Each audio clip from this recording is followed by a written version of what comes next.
ఈ రోజే డౌన్లోడ్ చేయండి. మీ ఫేవరెట్ షోస్ చూడండి. నీకేదో అయ్యిందని నేను భయపడి చచ్చాను కదరా. ఎందుకలా చేసావు? పెద్ద యాక్సిడెంట్ జరిగిందన్నావు కదరా, ఇదేనా? ఏంట్రా గాయాలేం లేకుండా కట్లు కట్టుకోవచ్చు? ఎందుకంటే ఈ డ్రామా అంటే అది మాకిప్పుడే పెళ్ళైంది, వెంటనే శోభనం ఎందుకు? ఒకరికొకరం ఇంకా క్లోజ్ అవ్వాలి, కొంచెం టైం తీసుకుందాం అనుకున్నాం. అది మీకు చెప్తే వినరని ఇలా చేశాను. అబద్ధం చెప్పడం ఎందుకురా? అదేదో డైరెక్ట్ గా చెప్పొచ్చు కదా. ఛే!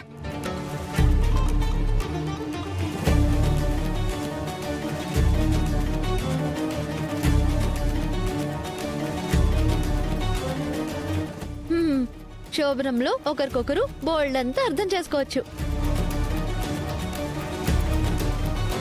ప్రశాంత్ బాగానే ఉన్నాడు కదా, ఇక పంతులు గారు పెట్టిన ముహూర్తానికి శోభనం జరిపించేద్దాం. ఏమంటారు మావయ్య? అవునమ్మా, వీడికి శోభనం జరిపించాల్సిందే.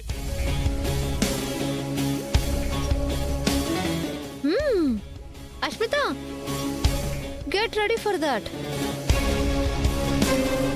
All the best.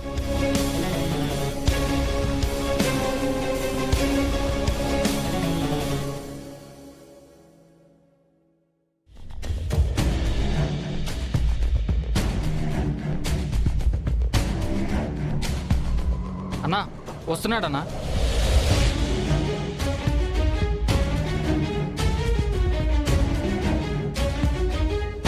Ray scene, డబ్బులు ముందు.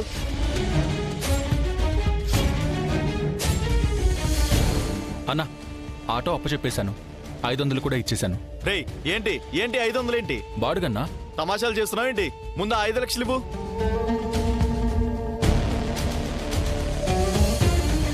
నువ్వు ఆటో అమ్మినా అంత ఇవ్వరు కదన్నా. నువ్వెవడరా మధ్యలో? అన్నా, ఆటోకి డ్యామేజ్ కాలేదు, ఏం కాకుండా 5 లక్షలు ఎందుకన్నా అడుగుతున్నావు? నాటకాలు ఆడుకు సీను.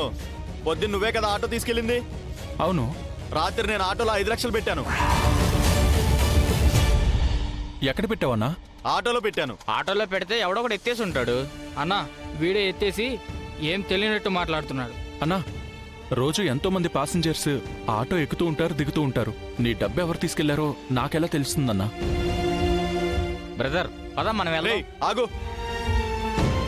డబ్బులు ఇవ్వకుండా ఎక్కడికి వెళ్తావు? చెప్తా ఉండండి, మీ పని చెప్తాను.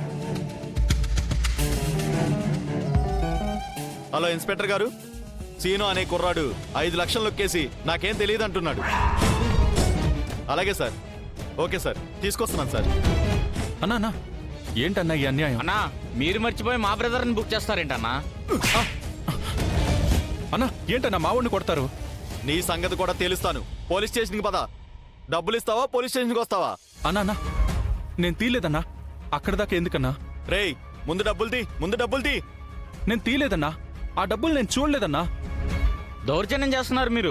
రేయ్ మర్యాదగా నువ్వు వెళ్ళలేదంటే వీడితో పాటు జైల్లో కూర్చుంటావు. పో ఇక్కడి నుంచి. రేయ్, అన్నా అది కదన్నా, నా మాట వినన్నా, నేను చెప్పేది వినన్నా, నేను తీయలేదన్నా. సీను, అడిగే పద్ధతిలో అడిగితేనే అప్పుడు డబ్బులు కక్కుతావు నువ్వు. అన్నా నా మాట వినన్నా, నిజం చెప్తున్నా, నిజంగా తీయలేదన్నా నేను. అన్నా వద్దన్నా అన్నా. లేదురా, పద పద, నువ్వు పోలీస్ స్టేషన్కి పద. అది కదన్నా, పద. అన్నా నేను చెప్పేది వినన్నా. లేదు, నువ్వు నా నాకేం మాట వినన్నా. చెప్పకు. అన్నా, పద, పోలీస్ అది స్టేషన్కి కదన్నా, పద. నేను నిజంగా తీయలేదన్నా. లేదు, అన్నా, నేనేం విన్నావు? పద, పోలీస్ స్టేషన్కి పద.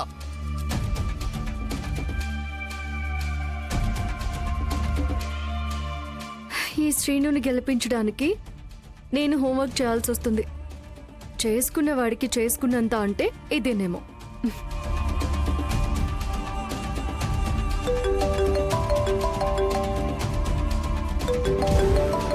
ఇతను ఫోన్ చేస్తున్నాడేంటి? శ్రీను మళ్ళీ తాగాడేమో. అదే ఇన్ఫర్మేషన్ అయింటే మాత్రం ఈసారి నేను వెళ్ళి ఇన్ని తీసుకురాను, అక్కడే చంపేసొస్తాను. హలో వదినా మాట్లాడుతున్నాను, చెప్పు. అది సీను ఇక్కడ ఈసారి ఎన్ని బాటిల్స్ తాగాడో చెప్పు. నేను అక్కడికి వచ్చి తన తల పగలగొడతాను. ప్రతిసారి ఇది తనకి అలవాటైపోయింది. అయ్యో వదినా, నేను చెప్పేది పూర్తిగా విను. సీను తాగలేదు. ఎవరితోనే గొడవ పడ్డా? అది కూడా కాదు వదినా, సీను చాలా మారిపోయాడు. ఆ, నేను కూడా అదే నమ్మకంతో ఉన్నానులే గాని ఏమైందో త్వరగా చెప్పు. సీను ఆటో ఇవ్వడానికి వెళ్తే అక్కడ 5 లక్షలు పోయాయని, ఆ దొంగతనం తనే చేశాడని అతని మీద అరెస్ట్ చేసి కేసు వేశారు. ఆ, ఏంటి ప్రాంకా? శ్రీనునే పక్క నుండి నీతో ఈ ఫోన్ చేయించాడు కదా? లేదు వదినా, నిజంగానే చెప్తున్నాను. సీనుని పోలీసులు అరెస్ట్ చేశారు. ప్రామిస్ వదినా. ఏం మాట్లాడుతున్నావు? పాపం తను కాదని ఎంత చెప్తున్నా ఎవరూ నమ్మట్లేదు. నువ్వు వస్తే తప్ప సీనుని విడిపించుకోలేం. వదినా రావదినా, త్వరగా రావదినా. ఏ police station? 2 town police station. సరే, ఇప్పుడే బయలుదేరుతున్నాను. ఏంటి శ్రీను, నీకే అన్ని ఇలా జరుగుతున్నాయి. నిన్ను మా డాడీ ముందు బెస్ట్ అల్లుడిగా నిలబెట్టాలని చూస్తుంటే ఇప్పుడు ఈ పోలీస్ కేసు. ఈ విషయం ఎవరికైనా తెలిస్తే చాలా పెద్ద ఇష్యూ అవుతుంది. ఇంటి పరువు కూడా పోతుంది. శ్రీనుకి జాబ్ లేదన్న విషయం డాడీకి తెలిస్తే ఆయన దృష్టిలో నువ్వు చీప్గా మిగిలిపోతావు శ్రీను. ఇప్పుడు ఇలా అచ్చుడికి శ్రీనుని తీసుకురావాలి.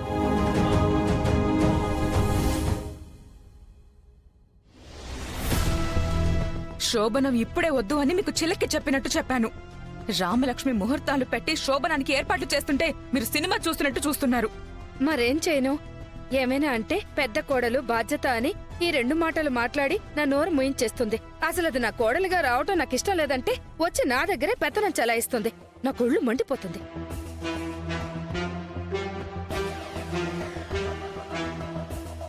ఏంటి నా గురించి ఏదో మాట్లాడుతున్నట్టున్నారు? అవును, మాకు వేరే పని పాట ఏముంటాయి? నీ గురించే మాట్లాడుకుంటున్నాం. రామలక్ష్మిని ఏమనకండి అత్తయ్యా. తోడికొడలి శోభనం గురించి ఇంతలా ఆలోచించే వాళ్ళు ఈ రోజుల్లో ఎవరుంటారు చెప్పండి? ఒకే ఇంట్లో కలిసి కాపురం చేయాల్సిన కోడళ్ళను ఆలోచించాలి కదా అష్మిత. మంచైనా చెడైనా నాకు నువ్వు, నీకు నేను మాత్రమే. అన్నీ హెల్ప్ చేసుకోవాలి కదా. తెలుస్తుంది. నీకు ఎలా థ్యాంక్స్ చెప్పాలో తెలియడం లేదు రామలక్ష్మి. మనలో మనకి థ్యాంక్స్ ఏంటి?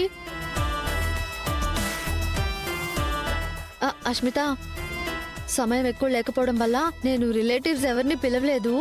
నువ్వేమనుకోకే. అష్మిత, నువ్వు చూడాల్సింది సీరియస్ గా కాదు, సిగ్గుతో. సిగ్గుపడాలి.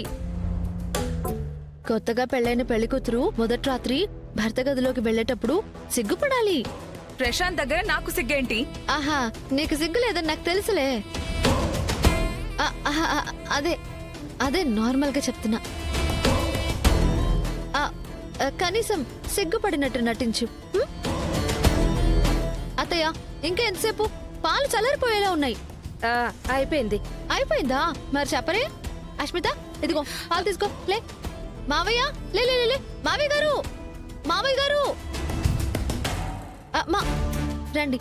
మావయ్య గారు, మీరు అత్తయ్య కలిసి కొత్త పెళ్లి కూతుర్ని దీవించండి. అలా చూస్తూ నిల్చున్నావేంటి? ఆశీర్వాదం తీసుకో. నిండు నూరేళ్లు పిల్లా పాపలతో సంతోషంగా ఉండమ్మా.